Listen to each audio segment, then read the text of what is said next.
Bom dia, bom sábado para vocês, sejam bem-vindos aqui no Teatro All, no Shopping Pátio Higienópolis. E seja bem-vindo você também que assiste aí da sua casa, ou do trabalho, do carro, a gente nunca sabe, né? Onde as pessoas assistem. A gente está na série Adamá, hoje é o 4º episódio, hoje sou eu que vou falar.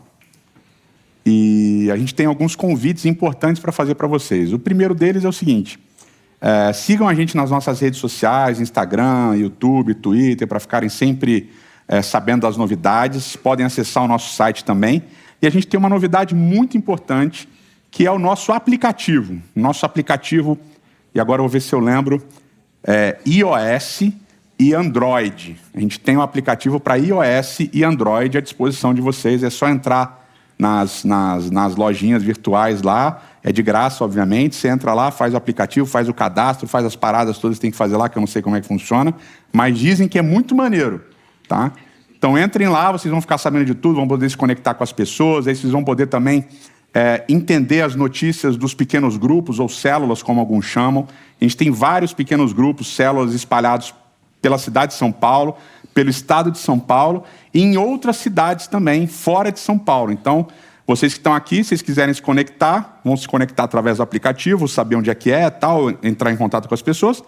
E vocês que estão em casa assistindo, vocês também podem se conectar com as pessoas, dependendo da cidade, a gente tem grupos funcionando, tá bom? Então, aplicativo tremendamente importante. E, por fim, nós não temos nenhuma mantenedora, a gente não tem nenhuma instituição ou um grupo de pessoas abastadas, né, milionárias e tal, que dão dinheiro para as coisas acontecerem aqui. Pelo contrário, a gente vive dessa comunidade que acredita no projeto, que acredita no nosso trabalho e doa.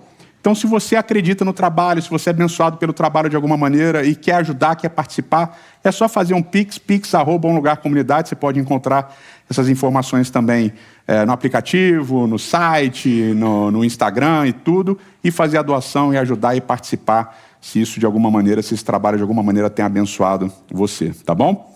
É isso, vamos começar o nosso culto. Mais uma vez, sejam bem-vindos e vamos orar a Deus. Eterno nosso Pai e eterno nosso Rei, muito obrigado por podermos estar aqui mais uma vez. Muito obrigado por essa dádiva, por esse presente, que a gente poder se reunir para falar de Ti, para orar, para louvar e para poder viver em comunidade também. Abençoa cada um de nós, abençoa as nossas famílias também, abençoa os nossos queridos. Nós, mais uma vez, nos entregamos em Tuas mãos, em nome de Cristo Jesus. Amém, Senhor. Amém.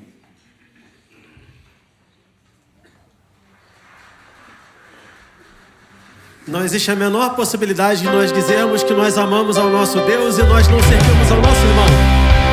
Vamos todos nos colocar de pé e vamos louvar o nome do Senhor, aquele que nos convida com amor a nós amarmos uns aos outros e nos dedicarmos em amor ao próximo.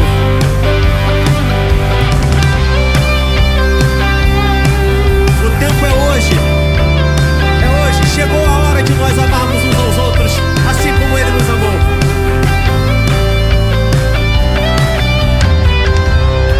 Ao meu lado,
dizer que amo a Deus quando não olho para o lado, não vejo as coisas que estão acontecendo ao meu redor, as pessoas que estão sofrendo, não é verdade? Mas isso é resultado da nossa natureza. É resultado da nossa natureza, da natureza que temos. Mas Deus disse que Ele pode renovar o nosso espírito e a nossa natureza. Ele pode nos tornar pessoas melhores. E Ele pode fazer novas todas as coisas agora, na minha e na sua vida. Assim como um dia Ele fará definitivamente novas todas as coisas. Todos nós veremos a sua glória face a face. Ele pode fazer tudo novo, na minha e na sua vida.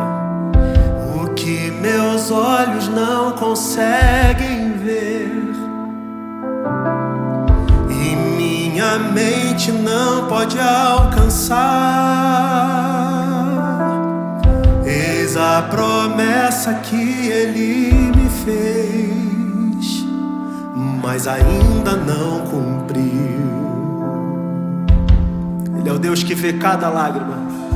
E cada lágrima que eu verter, ouvi dizer que Ele enxugará. Eis a promessa que Ele me fez, mas ainda não cumpriu.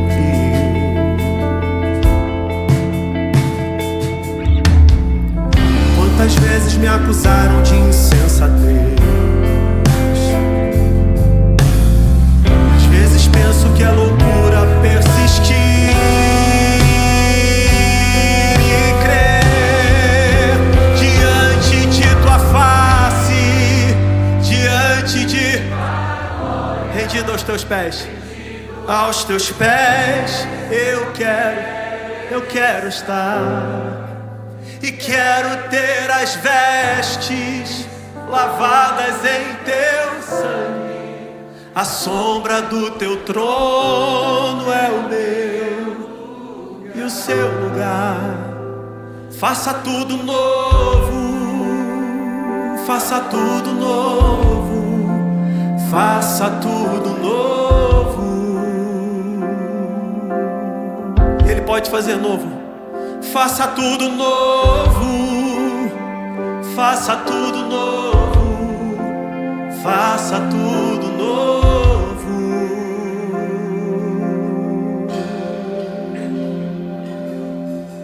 O que meus olhos não conseguem ver e minha mente não pode alcançar. Essa é a promessa.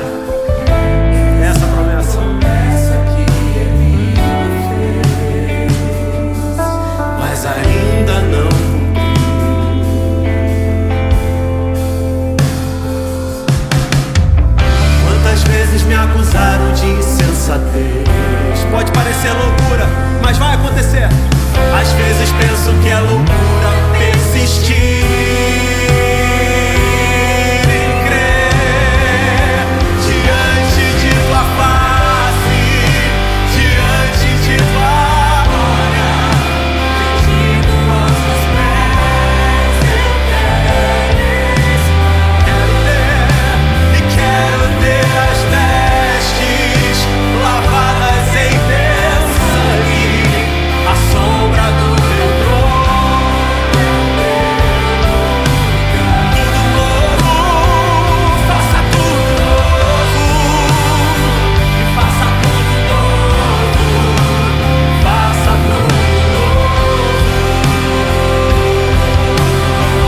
que fez e faz novas todas as coisas. Faça tudo novo, Ele faz. Faça tudo novo, faça tudo novo. Ele pode fazer tudo novo na tua vida hoje, creia. Faça tudo novo, faça tudo novo, faça tudo novo. Ele é Deus que renova a minha e a sua vida, na glória dele. Ele é o Deus que faz novas todas as coisas. E Ele pode renovar a tua vida, o teu coração hoje, através de uma cura profunda, significativa e que é capaz de mudar a nossa existência de uma vez por todas. Que eu chamo de cura do pertencimento. É a cura da aceitação. É a cura do lugar que um dia ele foi tirado. Ou é a cura do lugar que você sempre teve vontade de estar, mas nunca esteve. É a cura de devolver você à mesa no reino de Deus. Porque a mesa no reino de Deus é a mesa do serviço. O serviço daquele que é maior do que todos nós e que nos serve com graça, misericórdia, amor, perdão, devolvendo a mim e a você a dignidade. É a mesa dele. Fui convidado à mesa, larguei minhas defesas e vim reconhecer, não mereci estar aqui. Eu não vim só. Comigo trouxe amigos, felizes ou feridos, gente que escutou esse chamado e aceitou. Você ouviu esse chamado? E é tão bom saber que há lugar aqui. A graça nos chamou à mesa do Senhor. Há lugar na casa, há perdão na casa. Quando estamos juntos, nosso encontro é casa. De Deus Pai, a esperança na casa, um recomeço na casa. Reunidos nele, nosso encontro é casa. De Deus Pai. De Deus Pai, de Deus Pai. É na casa de Deus que nós nos reunimos e somos atraídos. O som da sua palavra curou a nossa alma. O verbo nos amou, da solidão nos resgatou. E é tão bom saber que há lugar.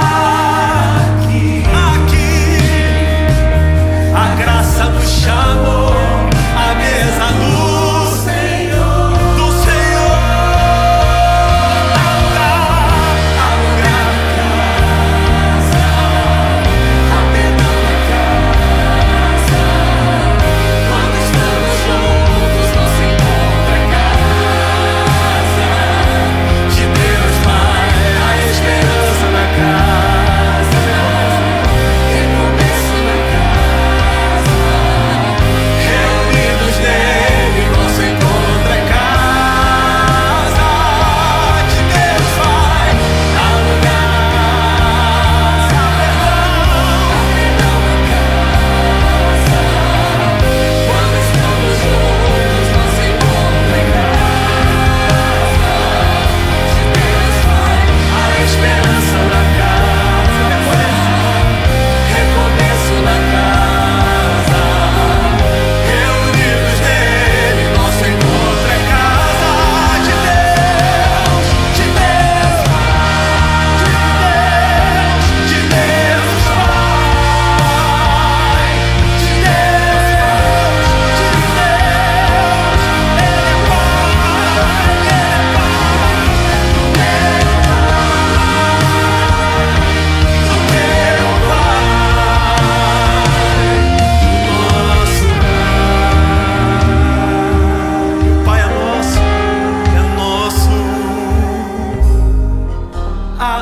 Na casa, perdão, há perdão na casa.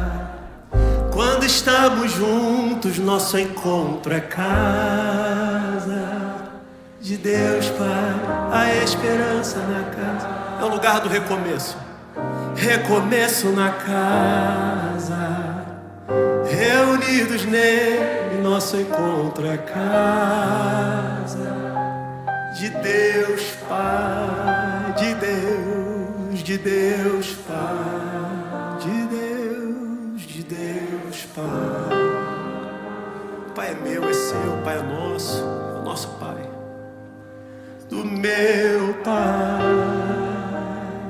do teu Pai, do nosso Pai, do nosso Pai. Obrigado.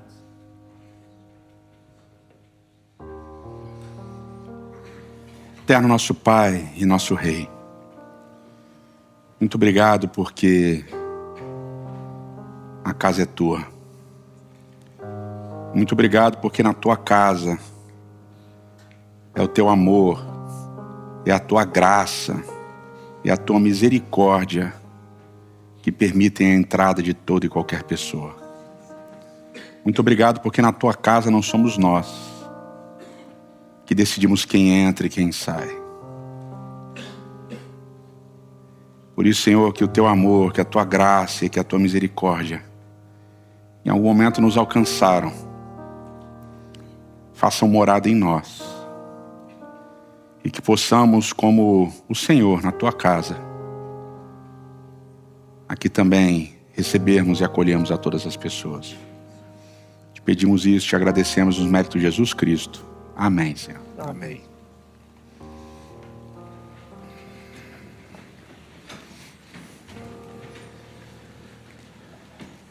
Mais uma vez, bom sábado, bom dia para todos vocês.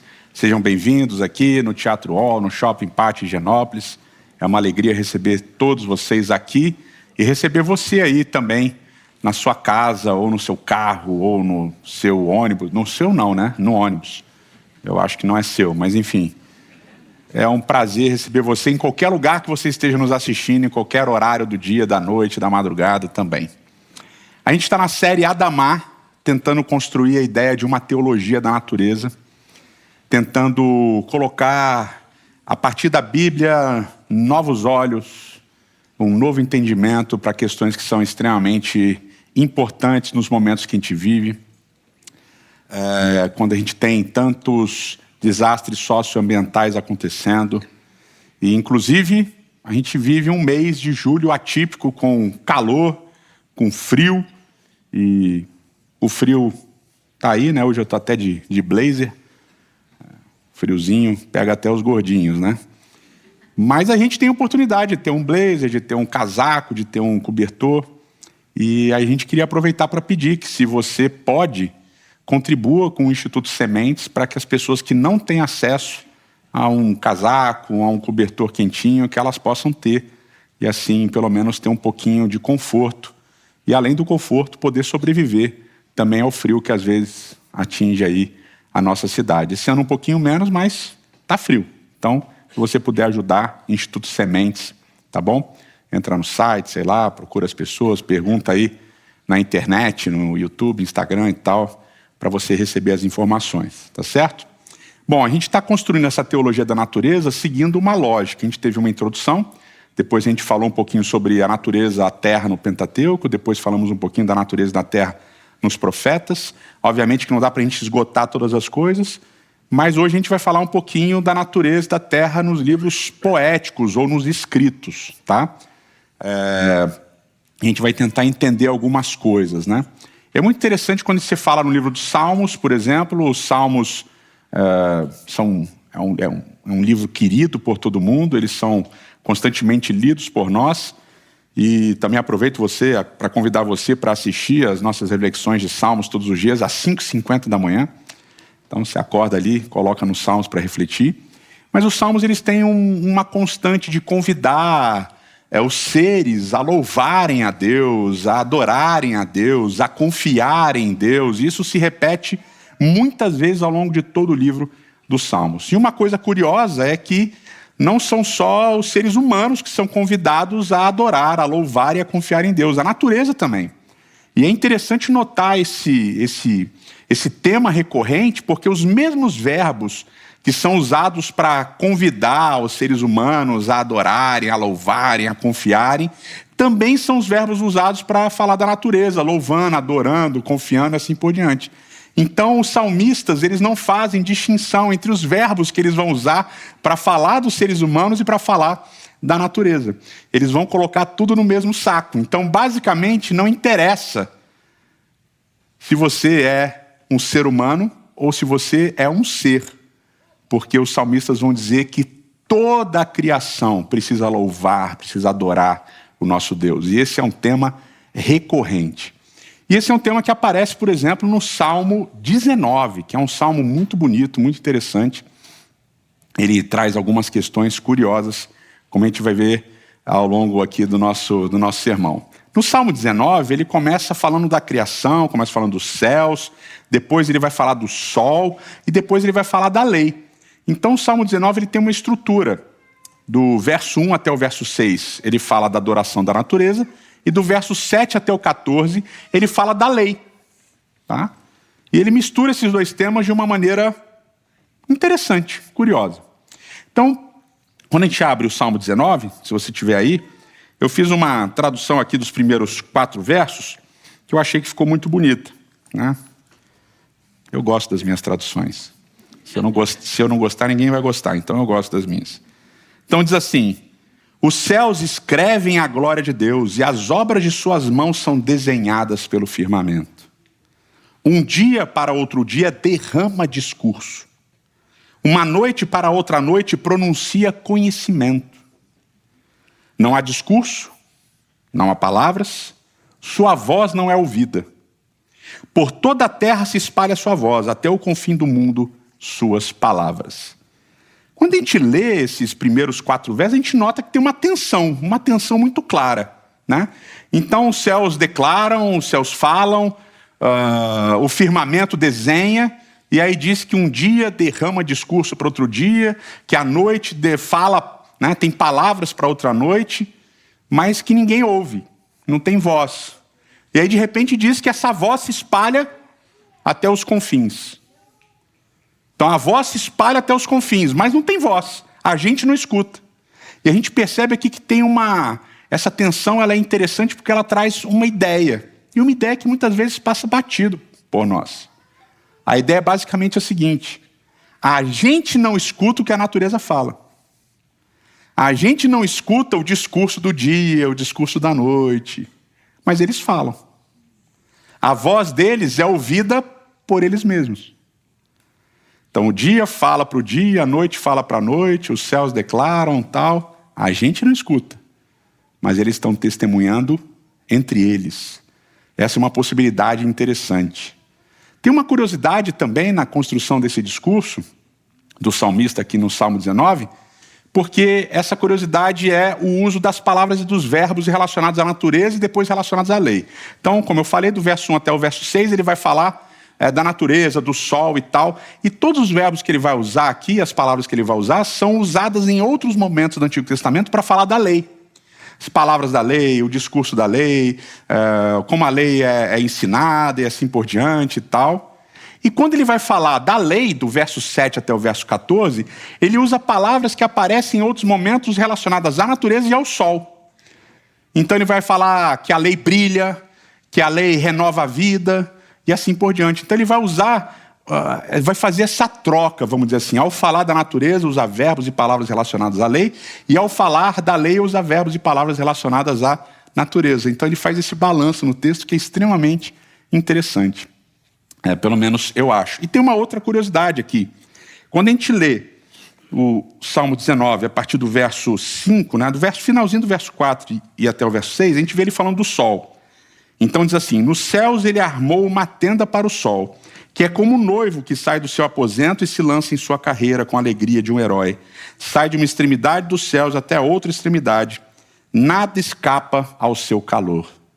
Então ele vai descrever o sol aqui como aquele que arma uma tenda, aquele que percorre o momento, e logo depois, no verso 7, ele vai falar da lei de Deus, de como a lei de Deus é boa, de como a lei de Deus isso, a lei de Deus aquilo, e ele termina lá no verso 14, dizendo assim: que as palavras da minha boca, a meditação do meu coração sejam agradáveis a ti, Senhor, minha rocha e meu resgatador. Né? Então esse processo dele falar do sol, ele é interessante, ele é importante. Muitos teólogos eles vão dizer que aqui, quando o salmista fala do sol, é uma reminiscência, é uma conexão com as religiões pagãs, porque ao descrever o sol, ele descreve o sol com a palavra hebraica shemesh, e o sol era adorado nas religiões pagãs, e portanto Israel em algum momento também adorou o sol, e aqui nesse salmo é um resquício dessa adoração pagã. Mas se você percebe que o salmista diz o seguinte, que Deus estabelece o percurso do sol, que Deus estabelece a ação do sol. Então Deus arma uma tenda para o sol e o sol percorre um espaço que Deus estabeleceu, que Deus colocou. Então aqui no Salmo 19, em nenhum momento o sol é divinizado, pelo contrário, o sol obedece. O sol é obediente àquilo que Deus determina. O que Deus diz para ele fazer, ele faz. E ele faz com pujança, ele faz como herói, ele faz com força, ele sai de um lugar e vai ter outro como herói. Todo dia, cumprindo a ordem de Deus. E aqui começa a ficar interessante, a gente começa a entender um aspecto desse salmo, que é um aspecto que às vezes a gente não percebe. Nos primeiros 6 versos, como eu disse, ele fala da natureza, e do verso 7 até o final, 14, ele fala da lei. Ou seja, ele junta a natureza e lei. A natureza obedece. E o salmista convida o povo a também obedecer. A natureza obedece à vontade de Deus, à ordem de Deus. E o ser humano é convidado a obedecer à Torá de Deus. E aqui ele usa a palavra Torá para falar de lei, que são os ensinamentos todos que Deus deu. Os mandamentos de Êxodo, Levítico, Deuteronômio, Números e assim por diante. A natureza obedece, o ser humano obedece. E aqui a gente percebe que tem bastante coisa relacionada a Gênesis. Porque lá em Gênesis, Deus dá uma ordem para a terra e a terra obedece. Deus dá uma ordem para os luminares. Lembra que o luminar maior vai governar o dia, o luminar menor vai governar a noite. Aqui no Salmo 19, ele fala que o sol obedece, ele continua obedecendo. Deus dá uma ordem para os mares, Deus dá uma ordem para a terra novamente, e todos eles obedecem. A natureza obedece. E a criação acontece. Então o Salmo 19 ele está relembrando esse detalhe importante, de que a natureza continua obedecendo o Criador. De que a natureza continua ouvindo e obedecendo o Criador. Continua cumprindo o seu papel. E aí ele fala da lei. E aqui é um convite para que a gente veja a lei como algo importante, como a gente veja a lei como algo relevante, para que a gente obedeça. Mas a gente sabe que a partir de Gênesis capítulo 3 e Gênesis capítulo 4, o que acontece com o ser humano? Ou com os seres humanos? Eles desobedecem, eles quebram a lei, eles quebram o pacto e passam a viver uma vida de desobediência. Então o que o Salmo 19 está trazendo é um aspecto extremamente relevante. O Salmo 19, na verdade, ele está falando de adoração, mas ele está falando de obediência. E ele está dizendo, a natureza continua obedecendo. E nós, seres humanos, deveríamos também continuar obedecendo. De Gênesis 1 e 2, quando a natureza obedece, há harmonia. Mas de Gênesis 3 e 4 em diante, quando o ser humano desobedece, o relacionamento passa a ser desarmonioso. Não só entre seres humanos, não só entre seres humanos e Deus, mas também entre seres humanos e natureza. Então o Salmo 19 ele traz essa ligação entre a ideia de louvor e obediência, colocando de um lado a natureza como obediente e o ser humano como convidado a obedecer porque vive em desobediência. Relembrando um pouquinho de Gênesis, capítulo 1, 2, 3 e 4. Um outro livro que fala bastante dessa relação entre o ser humano e a natureza, o ser humano e a terra, é o livro de Jó, dentro dos escritos. O tema do livro de Jó é um tema pesado, é um tema complexo. Durante a pandemia eu abordei esse tema. É um tema que mexe bastante com a gente, né? A questão da injustiça, do sofrimento. E a gente não vai falar aqui do tema geral de Jó. Mas basicamente, resumidamente, Jó perde todas as coisas, Jó perde seus filhos, perde suas posses, perde tudo, fica com uma doença e os seus amigos vão visitá-lo. E os amigos de Jó, basicamente, eles constroem um argumento que envolve a terra durante todos os seus discursos. E é basicamente um argumento baseado numa ideia de troca, numa ideia de um relacionamento de barganha, que também aparece na Bíblia, lá em Levítico 26, Deuteronômio 28, nas chamadas bênçãos e maldições. Basicamente assim: Jó, você está sofrendo, você está passando pelo que você está passando porque você mandou mal, você pecou, você fez alguma coisa errada. E você não está contando para a gente o que aconteceu. Então é o seguinte, conta para a gente, conta para Deus o que aconteceu e Deus vai te perdoar e as coisas vão melhorar. E durante esses argumentos, eles vão falando da terra. Eles falam assim, olha, o seu relacionamento, você perdeu tudo, você tal, a terra, enquanto você continuar com esse pecado escondido, a terra não vai dar nada. Mas se você voltar para o relacionamento com Deus, a terra vai ser fértil, vai ser frutífera e tal, e você vai poder comer da terra, e você vai poder ser restaurado, e assim por diante. Então eles vão usar a terra como esse mecanismo que a gente já falou aqui, também de punição e de bênção, tá? De maldição e de bênção. Se você está em pecado, a terra está contra você. Se você está em justiça ou em práticas boas, em obediência, a terra vai dar o fruto, vai tudo funcionar bem. Então eles estão nessa dinâmica de bênção e maldição aqui. E dizendo que Jó fez alguma coisa errada, que Jó tem alguma coisa escondida aí, que Jó precisa confessar. E eles vão usar bastante esse argumento. Só que Jó, ele também constrói um argumento usando a terra em vários momentos, e nesse argumento ele fala o seguinte: eu não fiz nada. Eu não fiz nada, eu não tenho pecado. Em alguns momentos ele fala assim, ó, se tivesse um juiz entre eu e Deus, eu ganhava. Porque eu sei que eu não fiz nada errado. Apesar de que se Deus procurar, ele vai encontrar alguma coisinha que eu tenha feito. Mas eu tenho certeza da minha inocência. E aí ele vai dizer que a terra está como testemunha a favor dele. E não contra ele. Tá? Bom, a gente encontra isso lá em Jó, no capítulo 31. Então, se você tem sua Bíblia aí, Jó, capítulo 31, é o último discurso de Jó. Quando você vê aqui o finalzinho do capítulo 31, lá diz, aqui terminam as palavras de Jó. E as últimas palavras de Jó, do verso 38 até o 40, as últimas palavras dele são as seguintes: se a minha terra se queixar de mim e todos os seus sucos chorarem, se consumir os seus produtos sem nada pagar, ou causei desânimo aos seus ocupantes, que me venham espinhos em lugar de trigo e ervas daninhas em lugar de cevada. Então aqui ele vai dizer o seguinte: se a minha terra, ele usa a palavra damar, se a minha terra clamar contra mim, ele usa o verbo zaak, e todos os seus sulcos chorarem, e aí eu fiz uma tradução para o verso 39 que eu gostei,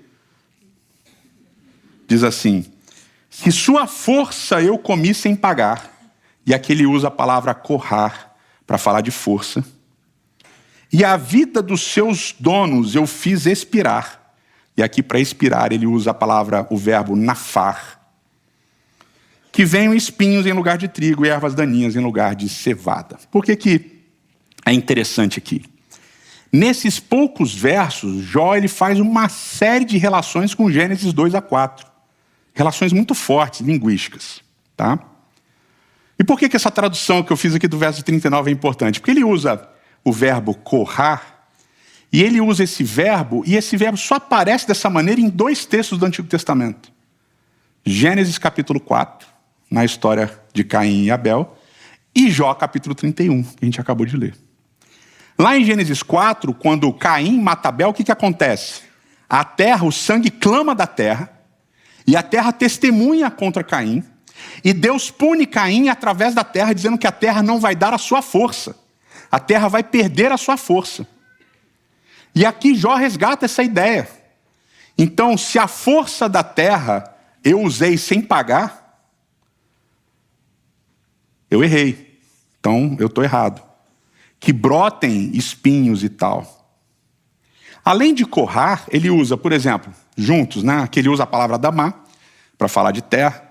Obviamente, Adamá é uma palavra comum, aparece um monte de contextos e tal, papapá. Mas ele usa Adamá no mesmo contexto de Nefesh. Ele usa, que é a palavra alma ou vida, que aparece, ou garganta, que aparece lá em Gênesis capítulo 2. Ele usa a palavra nafar, né, expirar, que também é uma palavra que aparece lá em Gênesis capítulo 2, verso 7, para falar da criação do ser humano. Então, Adamá, Nefesh, Nafar aparecem juntas em Gênesis capítulo 2, verso 7. E aparecem aqui em Jó 31. Ele usa o verbo ahal, que também é um verbo comum, aparece em vários lugares, mas junto com essas palavras lembra Gênesis capítulo 2 e 3. Porque no capítulo 2 Deus diz que o ser humano não podia comer, quer dizer, podia comer de todas as árvores do jardim, menos de uma árvore. Lembra disso? E em Gênesis capítulo 3 o ser humano come da árvore que não podia comer. Então ahal é um verbo importante também, está nesse contexto. E ele usa cartos e abrolhos, que aparece lá em Gênesis capítulo 3, no pecado, né? Vocês lembram que depois que o homem peca, Deus também pune a terra, e a punição tem a ver que a terra agora não vai dar mais frutas e tal, papapá. O que ela vai dar? Cardos e abrolhos. Ele usa lá em Gênesis 3 a expressão cotes e dardar, é um par de palavras. Não é o mesmo par de palavras que aparece aqui em Jó, mas é um par de palavras sinônimo, tá? Erva daninha e espinhos também.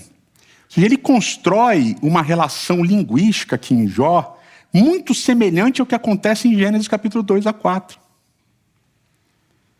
É como se os dois textos estivessem dialogando. E nesse diálogo, o papel fundamental é o papel da terra. Porque em Gênesis capítulo 2 a 4, a terra testemunha contra o ser humano.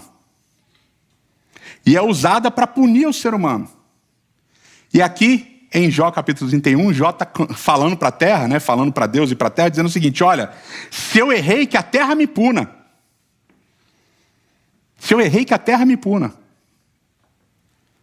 Então Jó constrói, ou tem esse diálogo forte com Gênesis capítulo 2 a 4.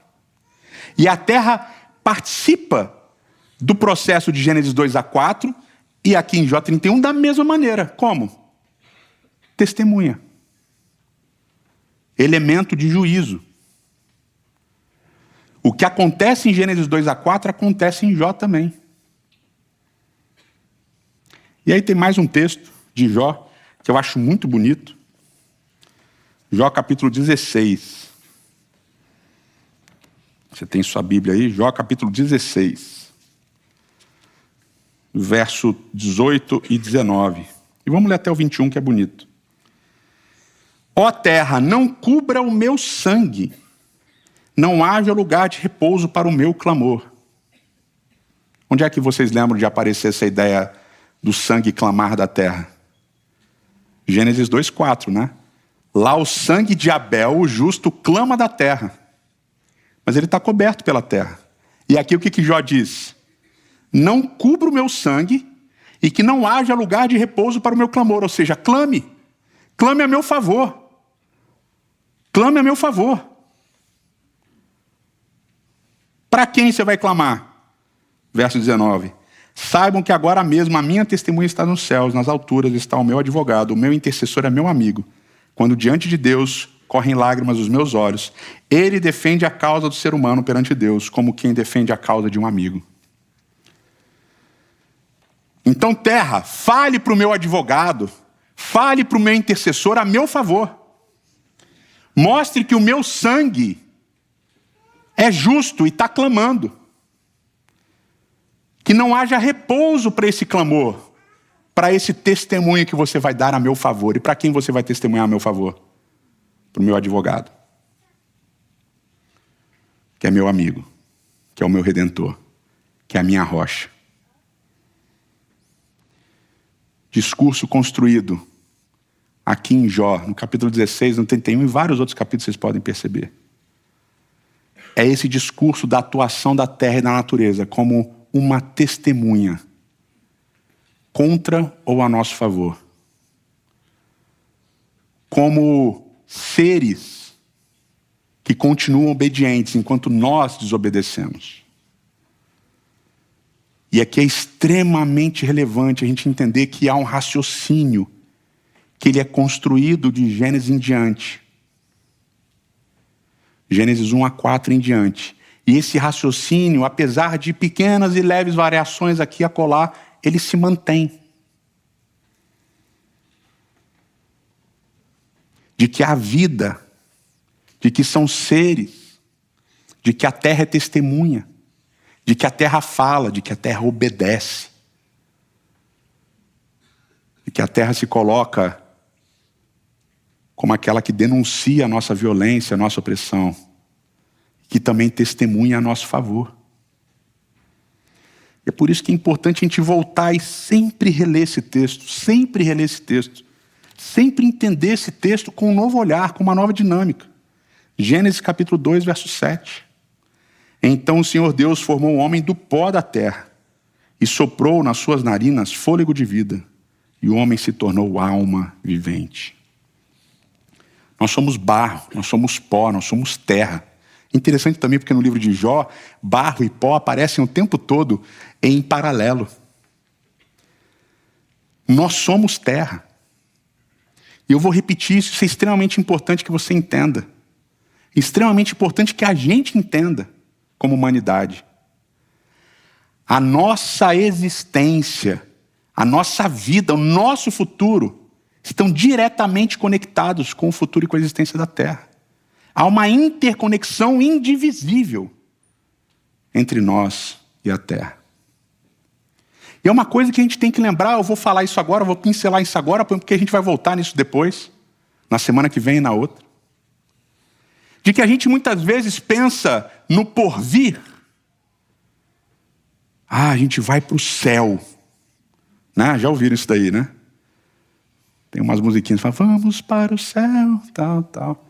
Aí fica, a gente vai para o céu, o lugar que Deus está preparando é o céu, o céu, o céu.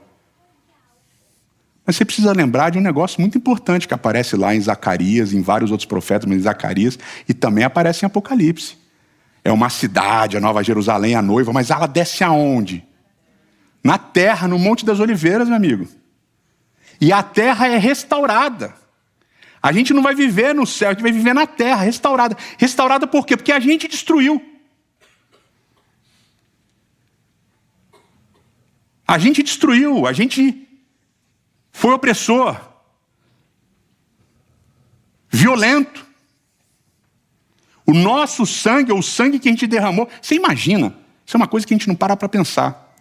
Um indivíduo morre, de acordo com o relato bíblico. Abel, o justo. E o sangue clama da terra e a terra denuncia esse sangue. Você imagina hoje, milhares e milhares de sangue, de mortes. Sangue derramado à torta e à direito. A terra continua clamando, ela continua denunciando a nossa violência, a nossa opressão. E ao mesmo tempo ela continua sofrendo a nossa violência, a nossa opressão. Mas graças a Deus ela continua obediente. Porque se ela desobedecer, nossa existência acaba. Mas ela age como testemunha contra nós também. Da nossa maldade, da nossa violência, da nossa opressão. O nosso futuro, a nossa existência estão diretamente conectados com o futuro e com a existência da terra. Nós somos pó, nós somos barro, nós somos terra. E o que a gente faz para a terra, a gente faz para a gente. Esse é um olhar, um entendimento, um discernimento que a gente precisa entender. Porque a restauração é a restauração não só dos seres humanos, do relacionamento dos seres humanos entre si e com Deus, mas também a restauração do nosso relacionamento com a terra. E se a gente busca hoje e agora, na esperança do porvir, da nova terra, a restauração dos nossos relacionamentos entre nós e com Deus, a gente precisa buscar a restauração do nosso relacionamento com a terra também. Esse é o convite. Eterno nosso Pai e nosso Rei. Senhor, muito obrigado pela Tua palavra. Muito obrigado por esse olhar que surge da Tua palavra. que esse olhar, que esse entendimento transforme a nossa relação uns com os outros, contigo e com a terra também. Que nós que somos barro, que somos pó, que somos terra, busquemos um novo tipo de relacionamento com ela, para que haja restauração plena e completa na volta de Cristo. Nos entregamos em tuas mãos, nossa rocha, nosso Salvador, nosso resgatador, Cristo Jesus. Amém, Senhor.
Que o Senhor te abençoe e te guarde. Que o Senhor faça brilhar o seu rosto sobre ti e tenha misericórdia de ti.